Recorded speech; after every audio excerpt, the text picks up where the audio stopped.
Hello, and welcome to today's webinar, Fostering Master Adaptive Learners. This is the 9th installment of this webinar series focused on navigating the shift to competency-based medical education, brought to you by STFM and the AFMRD, with support from the ABFM Foundation. Today's webinar features Dr. Lou Edgy, Senior Associate Dean of Medical Education at Michigan Medicine, and Valine Wu, Associate Clinical Professor at University of Florida Community Health and Family Medicine. During this webinar, please utilize the Q&A feature to ask questions of the panelists. Although you may ask questions at any time, designated time has been set aside to answer your questions toward the end of the presentation. We hope to see you at our next webinar, How to Efficiently Use Electives to Help Residents Attain Competency in the Core Outcomes, on September 18th. You may register for this webinar and access previous webinars in the series at stfm.org/cbme webinars. And now, Dr. Edgy will begin today's presentation. Thank you, Jenny. Very, very excited to do this. I am, as she mentioned, Senior Associate Dean of Medical Education. So my purview is our 680 medical students, our 1,300 residents and fellows, and our faculty in medical education. I have a degree in medical education as well, so a master's in health professions education. And I'm very excited to be joined by my colleague, Dr. Valine Wu, who will be speaking for the latter half of the talk. We are fortunate to be part of an excellent series on CBME, and specifically we'll be dealing with master adaptive learners and introducing that concept and the environment in which master adaptive learners thrive. So the bucket right over there, right there. So we do have 3 poll questions scattered throughout our talk, and we'd like to hear what your thoughts are and where we're starting from. So just take a minute or so to fill out the poll. My comfort level with the term master adaptive learner is, what is that? I have some idea, but could not explain it. I'm a master adaptive learner. I foster the development of master adaptive learners in my program.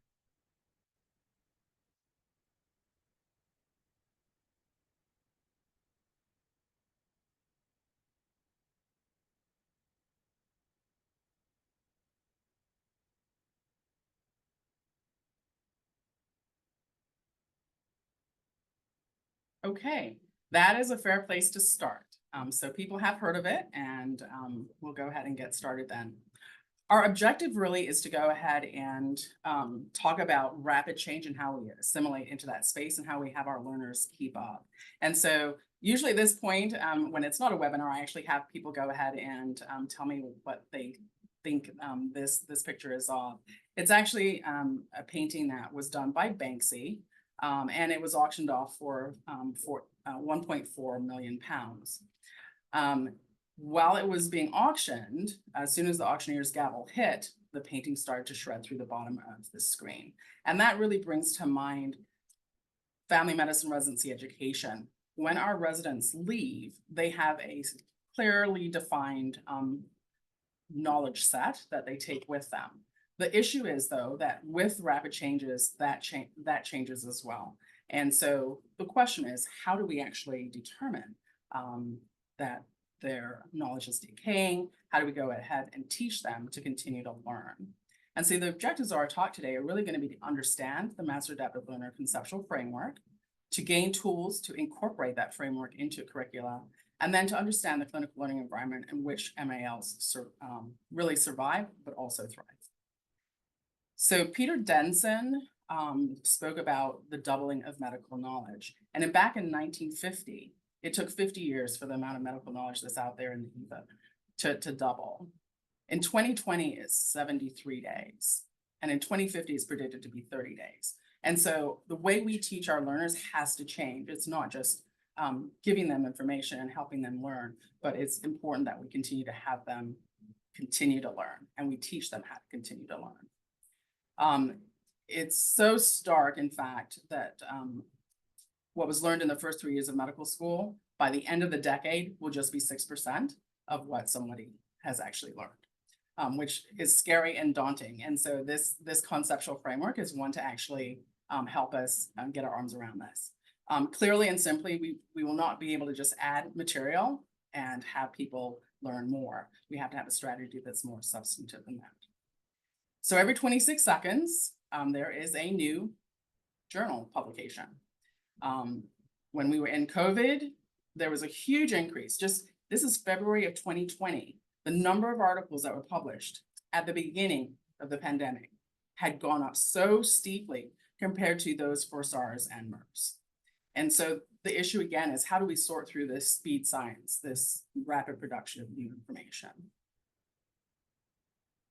If we look at things on the other end of things, it actually takes a lot of time, in fact, 17 years, for new best practices to be incorporated into the work of a general physician. And so a family medicine physician, it may take a while for us to change from doing fasting labs every single day that we're seeing a patient for specific issues. We know now that non-fasting labs are more accurate, a reflection of cardiovascular health than our fasting labs, but yet it does take 17 years for that information to percolate into normal practice. We also know that from several randomized controlled trials, the daily glucose monitoring for type 2 diabetic patients who are not on insulin is not useful. Again, these types of things take a while to trickle into our normal work. And the same for manual BP cuffs, those should be digital. Annual pap smears are not a thing that should be done. So what Myelopoulos and Woods actually did is they determined that many clinicians are actually not learning effectively when they're in practice. And for a lot of us, initially we probably thought, geez, I'm just too busy. But really, is that the case? If we think about it, we are here in GME and UME teaching our residents, but they have to remain curious and thrive through the rest of their career. And so we need to be able to put things into place so they can continue to do the learning. And there's some information from the ABFM diplomat survey that was done within the past 5 years. I'm just going to highlight this red box at the bottom.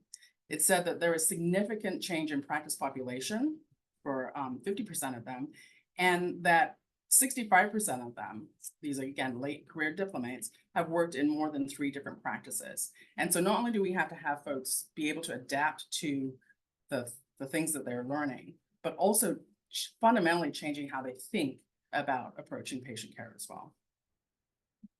So essentially, our role really is to develop adaptive experts so they're not practicing the same medicine, and that they become aware and remain curious and alert about when their medical knowledge is changing, when it's decaying. And so we need adaptive experts. And the question is, how do we make those adaptive experts? So an adaptive expert really is a physician who balances routine expertise with innovative problem solving and responses to practice changes. This person also explores new concepts and invents new solutions to problems they face in practice. They have the capacity to learn new information. They're looking for gaps. They're trying to effectively use the resources that they have. And they're really trying to invent new procedures to support learning and problem solving in their practice.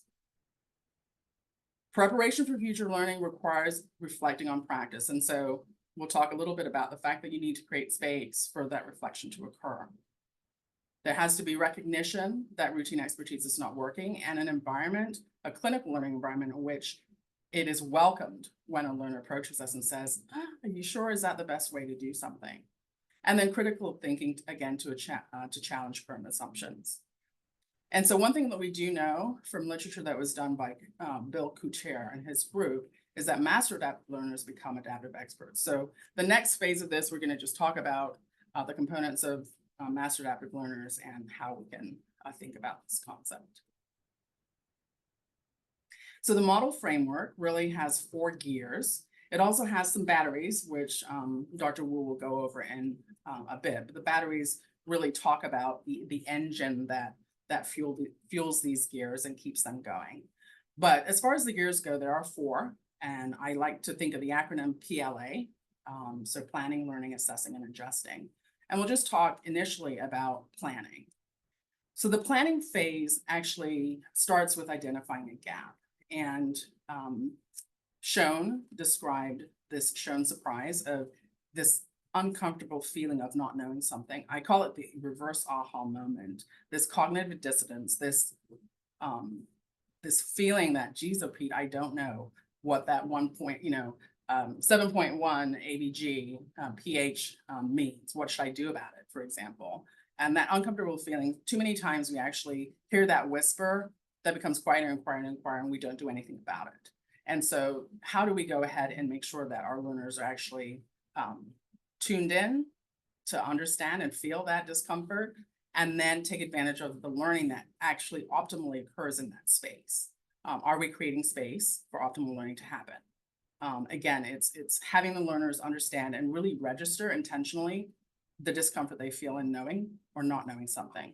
And so providing the optimal learning time for that. So paying attention to the shown surprise. And what we've found in medical education literature is that the more you ignore the surprise, the quieter that surprise comes to you, and the more buffered you are from it. And so if you don't take those opportunities to learn, it can actually become detrimental over time to your ability to continue learning. So there are 3 different parts of the planning phase. Again, identifying gaps, selecting an opportunity for learning. So when am I going to actually accomplish this? When am I going to learn? And then searching for resources. We know there are many different learning types and many different ways that people learn. And we need to be able to have opportunities for all of the different learning types to actually grow. So again, planning phase, seeking the gaps, knowing how to fill them, when to fill them, allowing time for self-reflection so those gaps are easier identified, and eliciting feedback.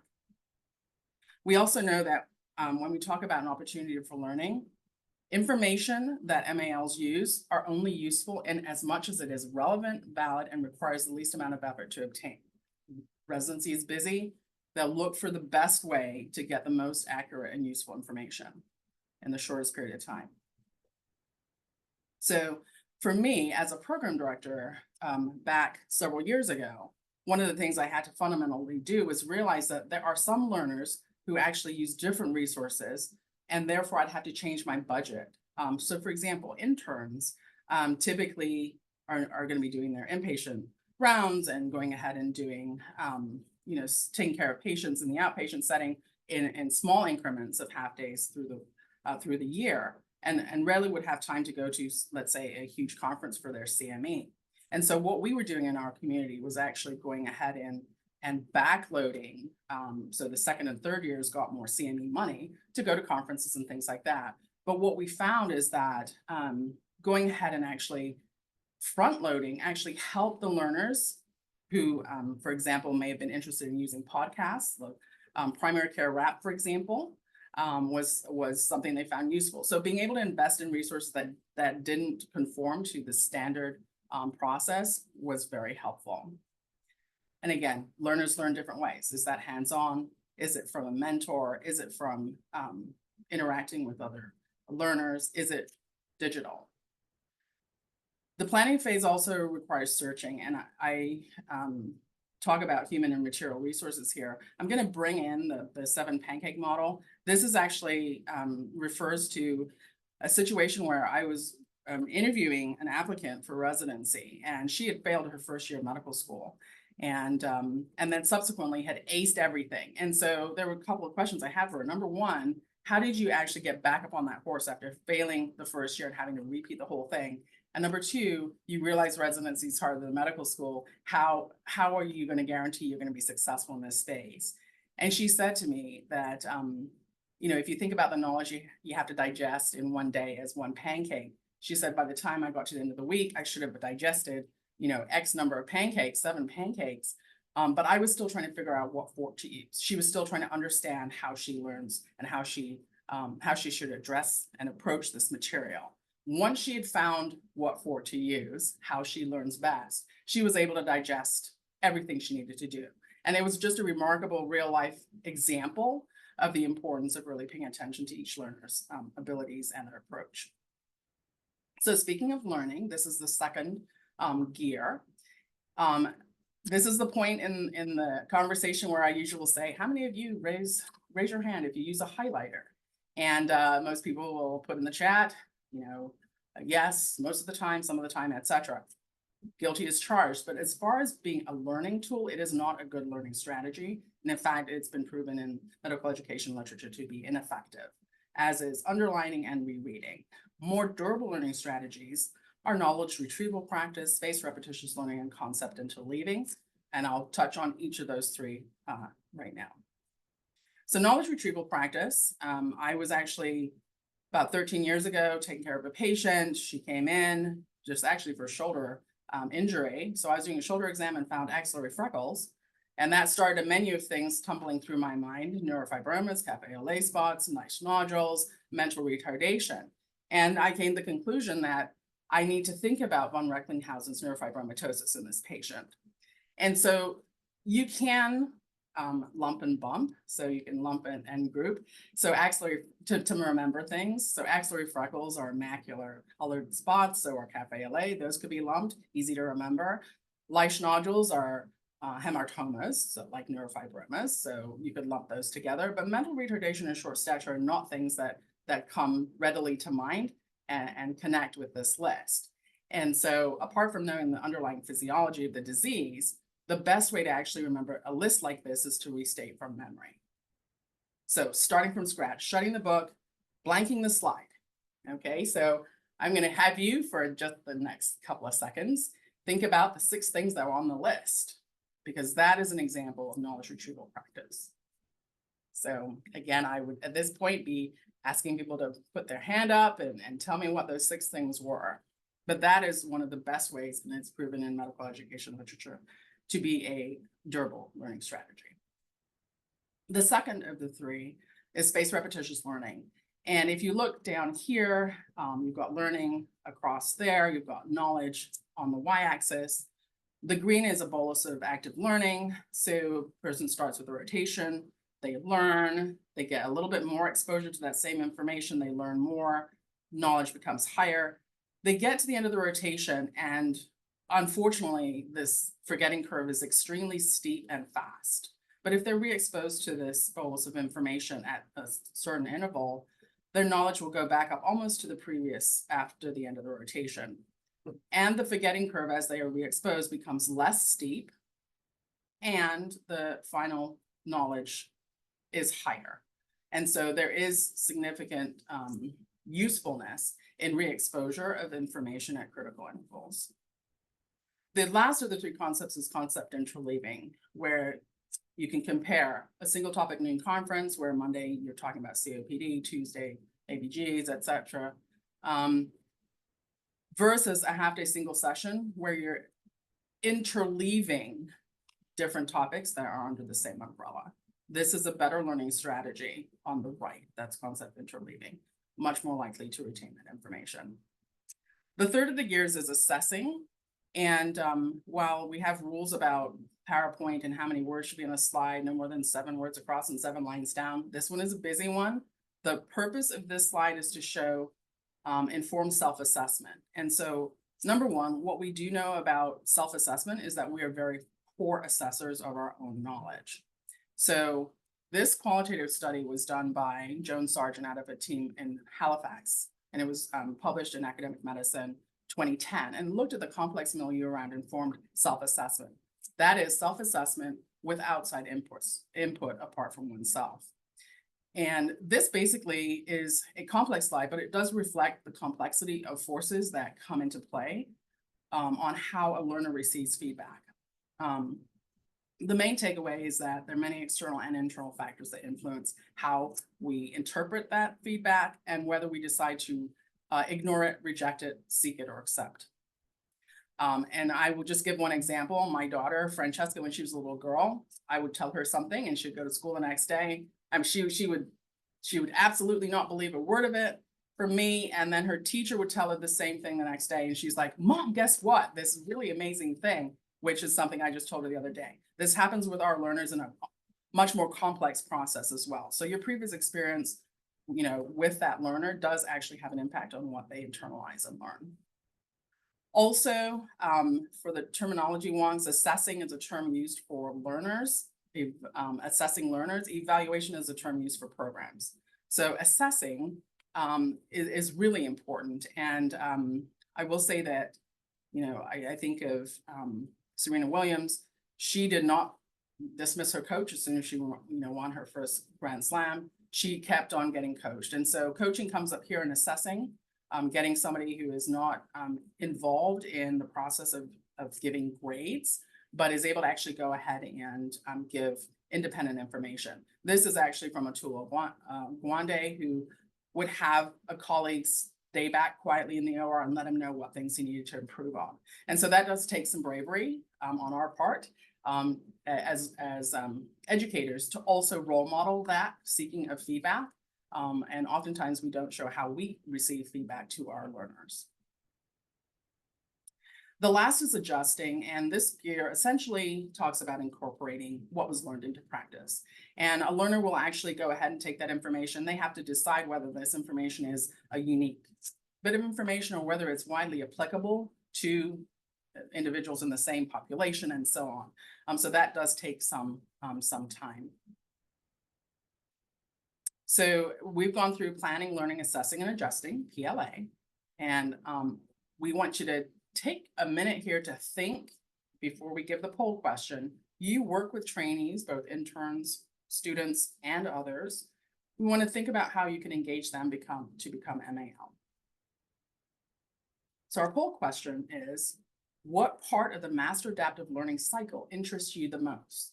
The planning, the learning, the assessing, or the adjusting?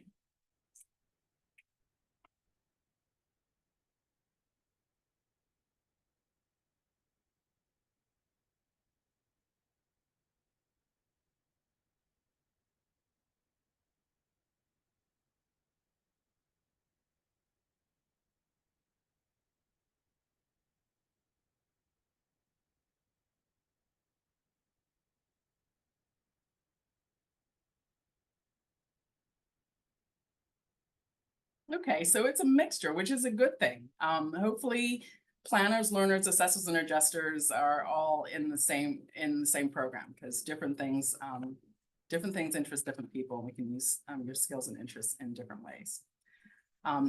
So next up, Valine is going to go ahead and talk about the batteries. And so Valine, I'm going to turn it over to you. Your first slide there. Thank you so much. So thank you, Dr. Edgy, for talking about the first part of the master adaptive learning process as we develop master adaptive learners, which are the gears. And as we know with any mechanical device or machine, something has to power that device, or else you just have a fun object that looks pretty maybe on your desk, but may not be working.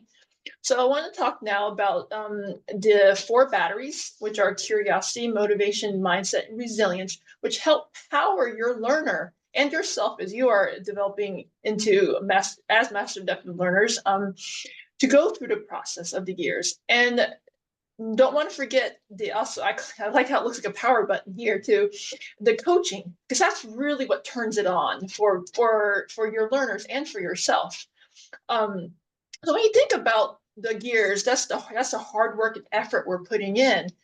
And for me, I think of my life head and heart. So I'm like, oh, that's like my head side. But then there's this heart side. And I like to think of the batteries as the heart side, what really gets me going when maybe things are getting tough or the gears might need some oiling. The batteries are those inner kind of characteristics or traits that I can build to help support working through the gears. To me, it feels like the heart side of things. So let's start with the first gear. And I'm going to give you some definitions throughout the rest of these slides about the gears.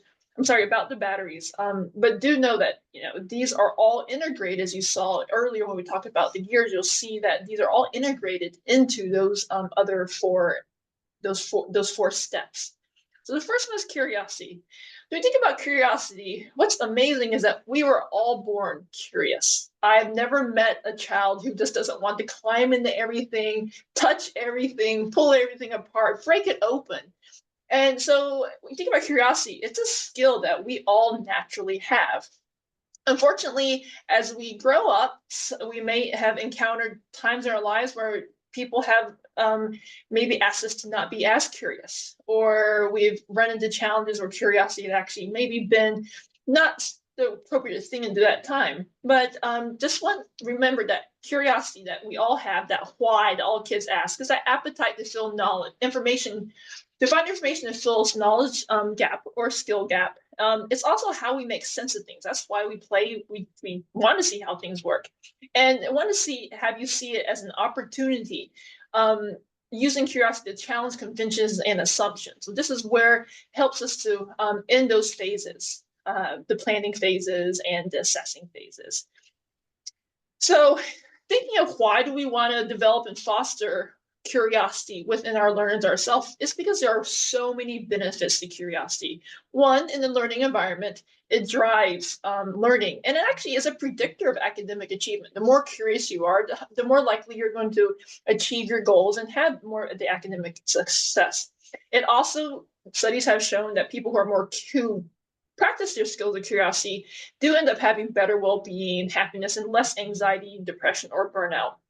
It promotes problem solving, competence, and confidence, and also builds skills such as open-minded thinking and empathy building, which then helps us become innovative and creative as we face challenges. And as we do this, we develop more confidence, and then we get stronger sense of meaning and life satisfaction. We can strengthen our social relationships as we're doing it within community.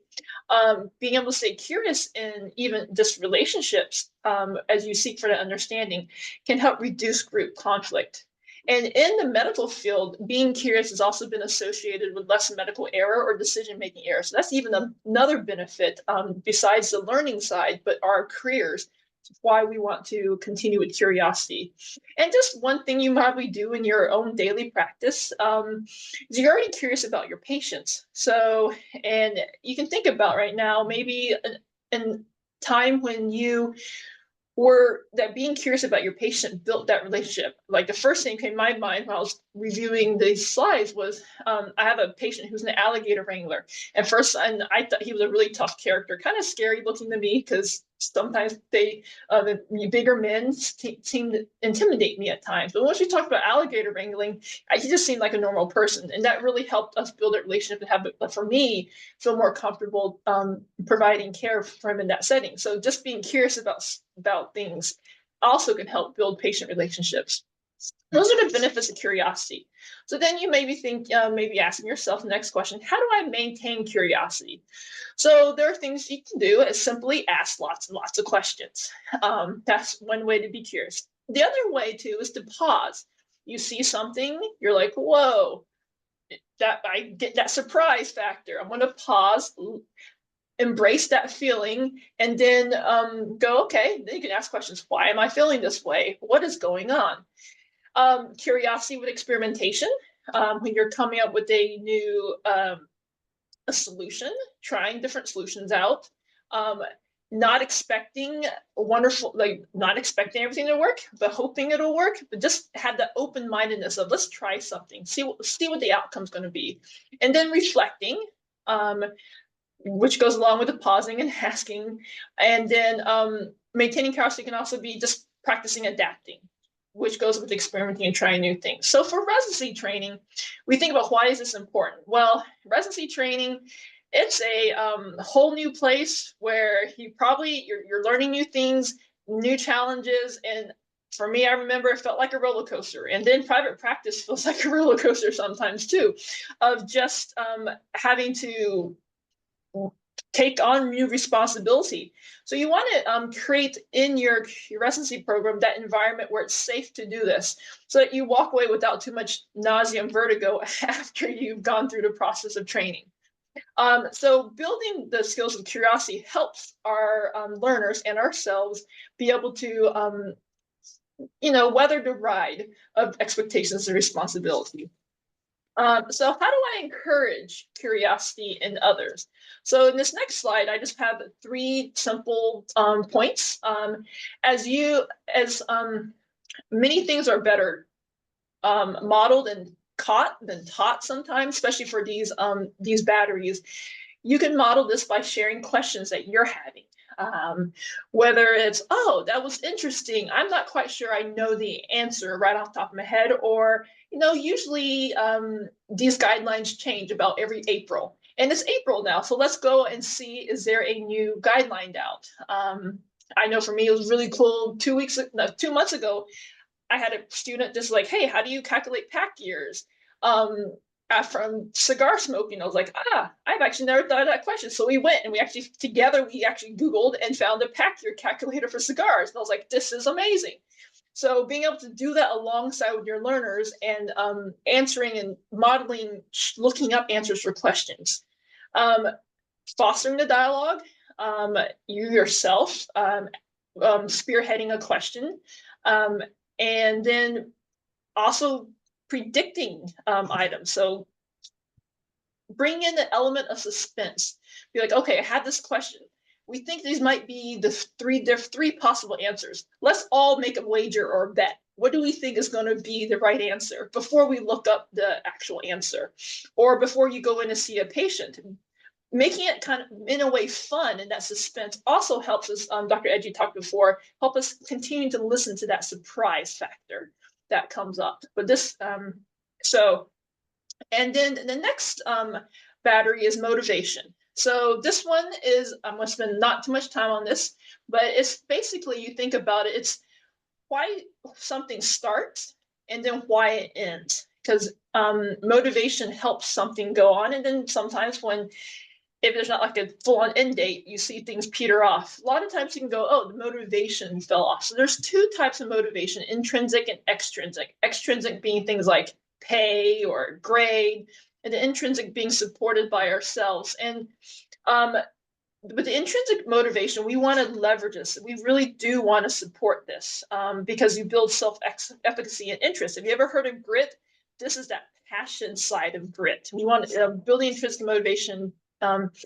We do this by scaffolding. So within the learning environment, you create small goals that you can reach, not big goals that are so far away, because as we reach small goals, we've developed confidence, and that will be like, oh, this is cool. It brings in that idea of I can do this.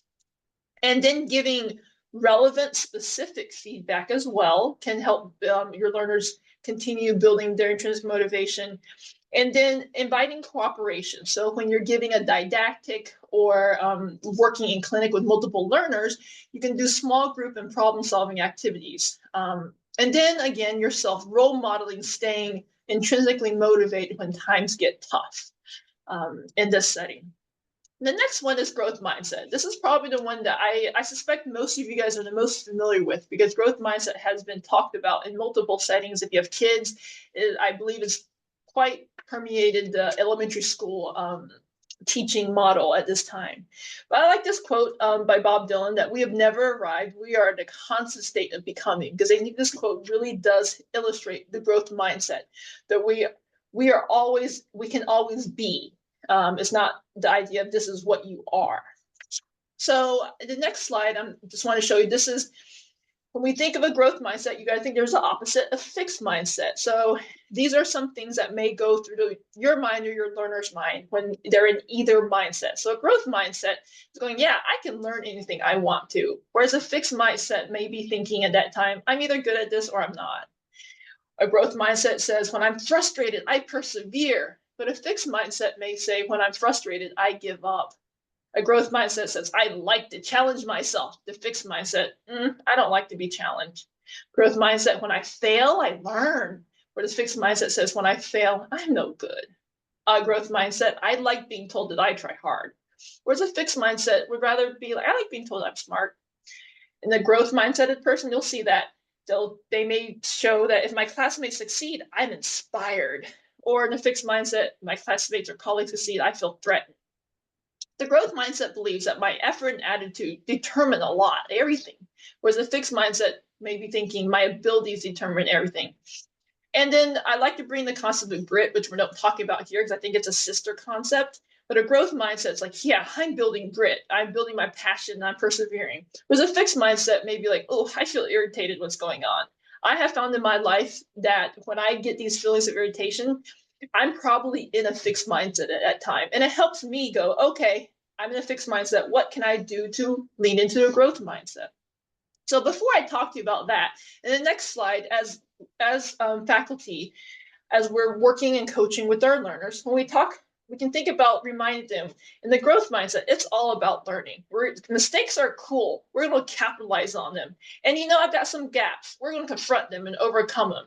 I have a friend, I love it. They have a song, mistakes are okay. And she sings it every time the child makes a mistake. So I think it's a really neat way she's modeling for a child growth mindset.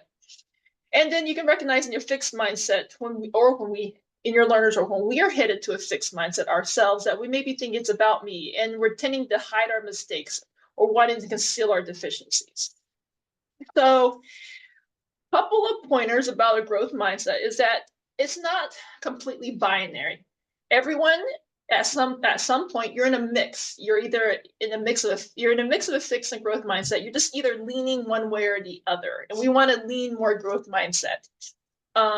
We get to choose our mindset and we get to choose our behavior and response. And the truth of it is it does take a lot of effort to stay in a growth mindset and to be mindful of where we are in the moment and be mindful of what's going on. So one exercise that I really like to use for myself and my learners is to use the word yet, to change I can't do it to I can't do it yet, to help model and build that skill of the growth mindset. So right now I want us to go through a fun little exercise. We're not in a room, so I can't have everyone unmute and throw out their thing, but just think of something you cannot do right now. Like right now, because this is one of my next goals I want to do is I cannot make delicious milk bread, which I heard is like the most amazing bread to eat in the world, at least Asian bread. So what you do is so I just want you to say right now in your mind or out loud, you go, I cannot, so I'm gonna say, I cannot make delicious milk bread. Then to move yourself to a growth mindset, you add the phrase not yet to the end of that. So now I want you to add the phrase not yet to the end of that. So mine would be, I cannot make delicious milk bread yet. Well, add the word yet. So it's cool if you yell, I cannot make delicious milk bread yet. It puts you into like, I can do it. I can become. I can try it out. It gives hope at the end of that sentence. So that's a simple reframing exercise that you can try for yourselves and your learners. When they come, you're like, I can't tie sutures. You go, you know what? You can't tie sutures yet. You'll get this. It'll be awesome. And as I talk about growth mindset and fixed mindset, another thing to highlight is that the failure and success, both of them are just events. They're not character traits. They don't define you. And to see them as gifts. I'm an athlete. I love sports, and I happen to be a fencer. And I actually didn't take up fencing until 5 years ago. So I was talking with my coach, and one day I was losing a lot of bouts. Like I was doing really awful. And I was just like, man, I'm tired of losing. And my coach looked at me and was like, you know what, Faylene? I don't think of them as losses. I think of them as learning experiences, and I have lots of them. And that was really cool for me, an example of how to turn from a fixed mindset in my sport to a growth mindset, to see every time I lost as a learning experience.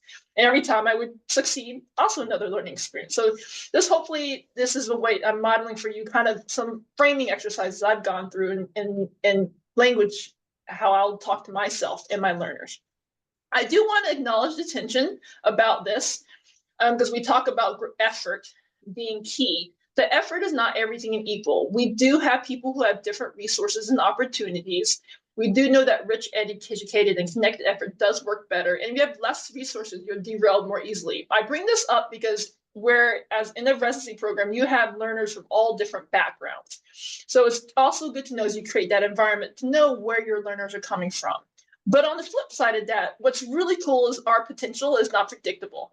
I don't know what any of my learners are going to be 5 years from now, because I don't know what they can accomplish through their hard work and their passion.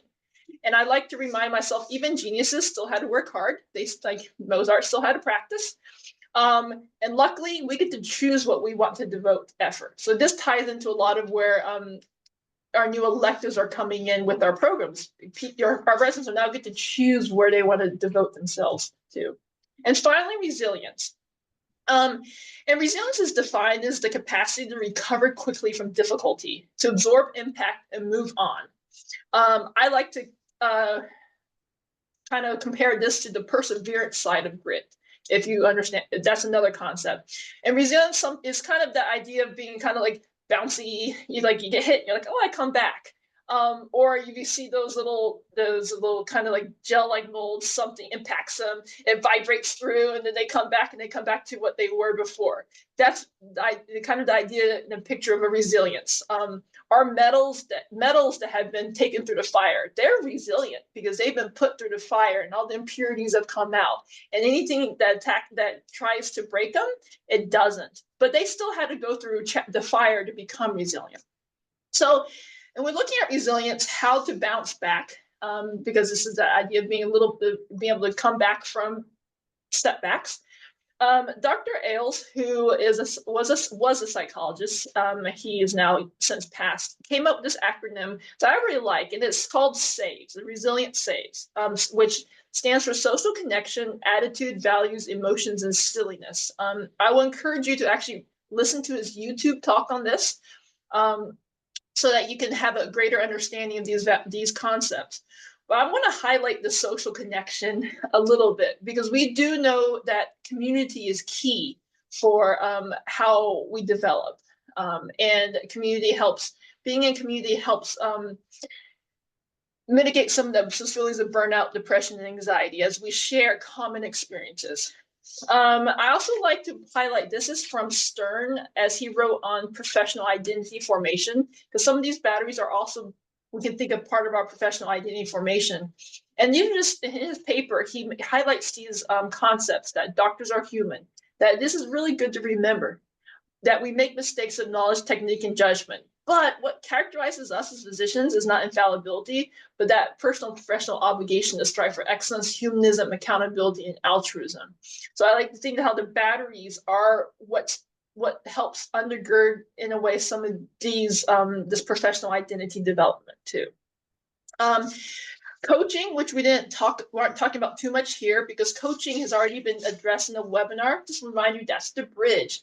That's that bridge or the connector between the batteries, that heart side and the mind side, the planning process. And as you are the coach, or you bring outside coaches into your program, that this is how you help them, how these help your learner integrate these batteries into the master adaptive, the gears, and so that they'll continue to work hard and solve problems. So finally, for battery development and residency, I am so appreciative of my behavioral scientists.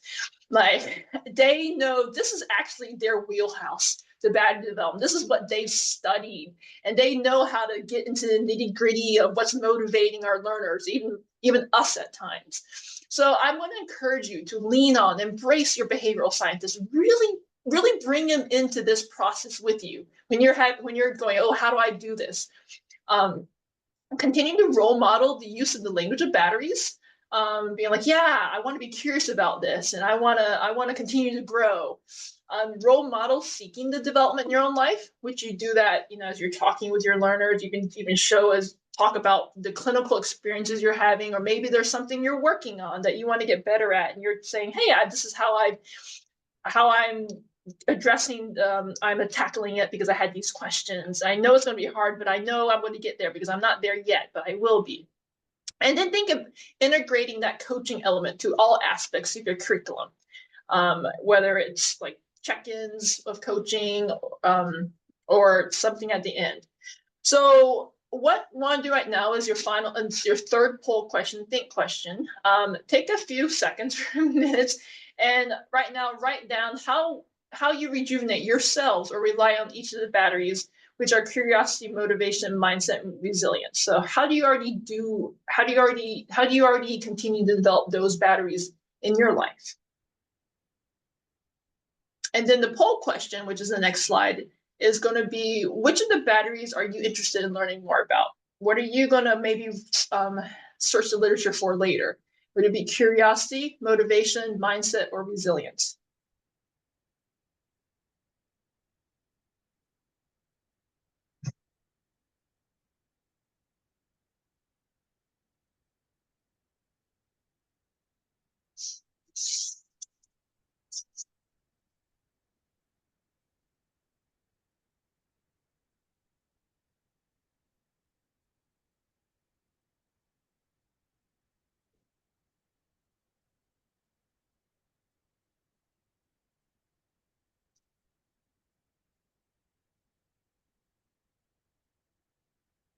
All right. So it's about equal too on this. So it's really nice. Everyone has their diversity of interests. And then you can lean on each other and share as you share what you're learning. So as we bring this presentation to a close, I was giving you a lot, just want to revisit the model and framework of a master adaptive learner as you're thinking of how you can foster the development in your learners. Remember that you have the gears, which are the planning, learning, assessing, and adjusting phase. You have your batteries, which power those gears: curiosity, motivation, mindset, and resilience. You're building your trainees the skills of reflection and critical thinking as you go through this process. And then as you're the coach, you're that grease, that engine oil that makes sure everything is lubricated and stays well functioning. We want to highlight this article that was written by our own Dr. Edgy here with Dr. Price about in our STFM journal that talks about training future family physicians to become master adaptive learners. I definitely encourage you to read this article. It's a very nice, concise summary of the concept and what you could and tips for what you can do. On this other end, I want to give you some other books that may help you in your journey to learn more about this. The AMA has written a book called The Master Adaptive Learner, and it covers both residency and medical school, and it goes through everything, all of those phases, and gives you tips.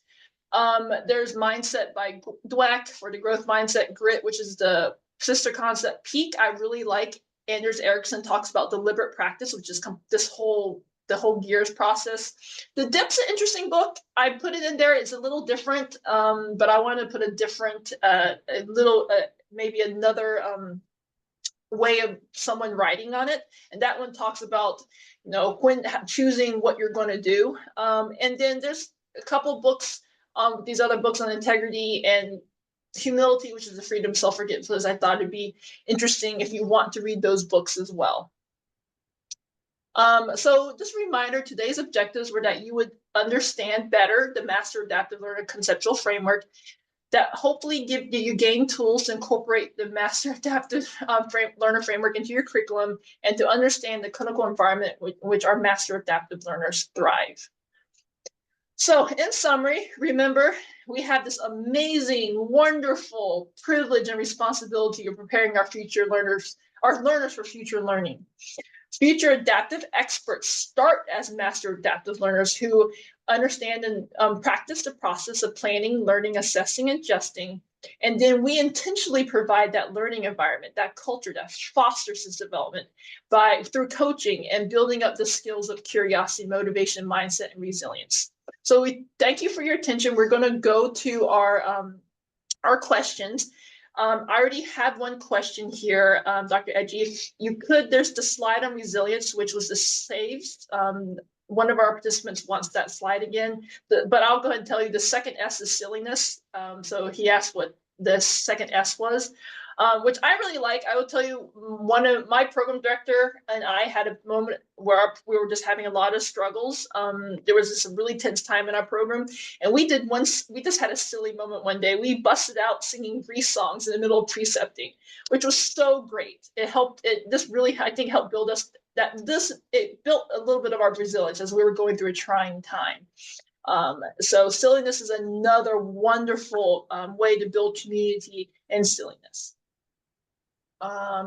So that's it. Social connection, attitude, values, emotions, and silliness. You guys can continue to write your questions in the chat. So I want to give you this time to do that. In the meantime, I would like to ask you a question, Dr. Edgy. As you're thinking about, since you've done this and you've studied it, and this is definitely your passion, what is the number one action you think our participants could take as they leave today to start developing a culture of fostering master adaptive learners in their program? One of the things that I think COVID was a benefit for us all was everyone was sort of starting from scratch on what they knew. And so I'll give you an example. One of our program directors at Cincinnati, where I was previous during COVID, he would actually role model how he acquired knowledge, what resources he found were actually valid resources and useful tools. And he was able to role model that for his learners. So I think, you know, the hidden curriculum that is between all the actual written curriculum that we write, is how we behave, and our learners, they emulate that, they learn that, they incorporate some of that, intentionally and unintentionally. So I think that's the biggest thing. We are a walking advertisement for how to be a master adaptive learner if we do that right. That's wonderful. Yes, that modeling is so much more effective many times than just giving them the diagram. Yeah. Right. And I think it really relieves some of the pressure. You know, it is okay to fail. I mean, you're within bounds. Learners, patients should always get excellent top shelf care. And that's where the supervision piece comes into play. But we do have to give our learners an opportunity to fail in the space and have that be a learning experience as opposed to punitive. And I think so many times we create an environment in which they either don't want to walk into that learning space because they're worried about repercussions, or they just don't have time. And so our job is also to create that time, and to create the space for them to have those shown surprises and actually act on them, and to give them a variety of different learning opportunities and methods, education methods. Wonderful. Maybe we should have a song like my friend has for her kid, "Mistakes Are Okay." Yeah. We have an audience question here, and the question is, do you think applying these concepts would be similar among all learners irrespective of stage? And should you focus on certain steps of the master adaptive learner at different learning stages? Yes, we should all be master adaptive learners all the way through. And in my current role, I have the full spectrum of medical education learners, including the CPD portion with faculty continuing their learning. I think it's important to take a look at the book, the Master Adaptive Learning book that Bill Croutre and his team with Sally Santon and Susan Skochlak wrote. It has some very, very specific things in there. And as Dr. Wu mentioned, some very specific tips on how you can apply this to learners who are, you know, in the formative stages of their training, and still haven't differentiated into family medicine. So medical students that you are hoping to have become family docs, as they're rotating with you to really plant that seed. And then with residents, and then your own junior and senior faculty as well. Yeah. So the book, grab the book. That is a boatload of info. Yes, agree. And the book you can And buy. I have no stock in it. So Yeah, it's just a great book. Yeah. yes, I agree. and it's a short read. You know, it's half an inch thick and inexpensive. I would actually recommend getting it for faculty. Yeah, for faculty development, that would be a good idea. Yeah, and I think the idea for also, as you've learned in life, as you learn a concept and then you forget and you come back and practice, it gets a little better and a little easier. All of these are important at all stages. They're just going to be a little less well developed in your beginning learners, and you are developing them. I feel like I'm still developing, becoming a master adaptive learner at sometimes, right? I guess. Yeah. I think the links are getting put into your Dr. chat, I believe, by our webinar host. If not, the slides will be open access when the webinar is published to our website. So remember that. Someone asked if they could have the slides. So just want to remind you of that. Some more questions. What are some barriers you've come up with as you've tried to implement these in the programs that you've been with that you feel like would be good to know about, and then maybe some of the solutions you've been able to implement? I think the culture is very difficult to change in any situation, and so it's important for us to lead into that from a faculty standpoint, and I think getting your chief residents well invested in this and having faculty development around it is important, so the learners come into a space knowing what the environment will be. I would give the Master Adaptive Learning talk in orientation, but I had to make sure that now that, you know, all the residents are expecting a place that's curious and got motivation and resilience and all these other places, that the faculty did the same. So providing the support for that. And also the boldness to be able to change your budget if you need to accommodate that, to do the hard work of reassessing your curriculum and figuring out how often should I repeat this particular lecture so that we're doing some spaced repetitious learning. This requires work, it requires time, it requires you sitting down and doing some of that hard work. The internal medicine program at Cincinnati, I think, did a really great job. What they would actually do is their residency, they would interview applicants based on what were good characteristics of being a physician, and they blinded to scores and all this other stuff. And what they did, they took all the learners that they felt were going to be good doctors based on characteristics that they had, admitted them, and then regardless of what their academic profile was after they unblinded, they used master adaptive learning techniques to get them to 99th percentile for board passage rates across their 6 years of doing this. So they were able to actually demonstrate that if you have a coach for your residents, if you do go ahead and use some of these tools in the Master Adaptive Learning book in your curriculum development, then it actually does make a difference for your learners, and you create an environment in which learners actually start to contribute in significant ways to co-production of lectures and things like that. Wonderful. Love that example of how it worked in the residency program. At this time, I don't see any more questions in our chat box or question and answer box. So I just want to say on behalf of Dr. Edgy and I, thank you so much for listening and paying attention today. I hope that we have sparked your interest into learning more about fostering development of master adaptive learners for your program. And thank you all for everything you do every day as well.